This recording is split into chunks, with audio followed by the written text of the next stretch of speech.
Drama serial من مست ملنگ، جس میں آپ کو دکھایا جائے گا کہ ریا جب کبیر سے ملتی ہے تو یہ بات سکندر کو بالکل بھی برداشت نہیں ہوتی۔ سکندر اپنی بہن ریا سے کہتا ہے کہ کبیر کب ہماری زندگی سے جائے گا، تم کب اس سے خلا لے رہی ہو؟ یہ بات سن کر ریا اپنے بھائی سکندر سے کہتی ہے کہ کبیر آپ لوگوں کو مکان واپس کرنے کے لیے راضی ہو گیا ہے۔ یہ بات سن کر سکندر اور عصمت تو خوش ہو جاتے ہیں، لیکن جب ریا انہیں بتاتی ہے کہ کبیر کی کچھ شرائط ہیں اس کے بعد کہ وہ یہ گھر آپ کے حوالے کرے گا۔ سکندر جب ریا سے وہ شرائط پوچھتا ہے تو ریا بتاتی ہے کہ کبیر نے کہا ہے کہ اگر میں اس سے طلاق نہیں لوں گی، نہ خلا لوں گی، اور مجھے اس کے بدلے میں اس کے ساتھ اس کے گھر جا کر رہنا ہوگا تو تب کہ وہ یہ گھر آپ لوگوں کو واپس کرے گا۔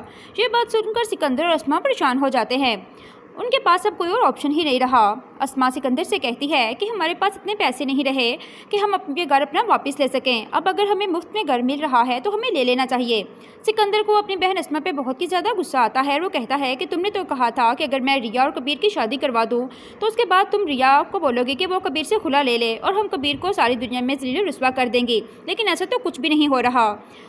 ادھر ناظرین آپ دیکھیں گے کہ مبینہ پہنچ جاتی ہے ہاسپٹل میں اور وہاں جا کر ڈاکٹر سے پوچھتی ہے کہ آپ نے وفا کے بارے میں بتایا تھا کہ وہ ماں بننے والی ہے، میں اچھی طرح جانتی ہوں کہ وہ سب کچھ ڈرامہ کر رہی ہے کیونکہ میں مبین کی دوسری شادی کروانا چاہتی ہوں اور وہ یہ سب ڈرامہ اس لیے کر رہی ہے کہ شادی میں رکاوٹ ڈال سکے۔ آپ مجھے سچ بتائیں کیا وفا ماں بننے والی ہے؟ اتنے میں وہاں پہ وفا بھی آ جاتی ہے۔ مبینہ وفا کو دیکھ کر بہت زیادہ پریشان ہو جاتی ہے۔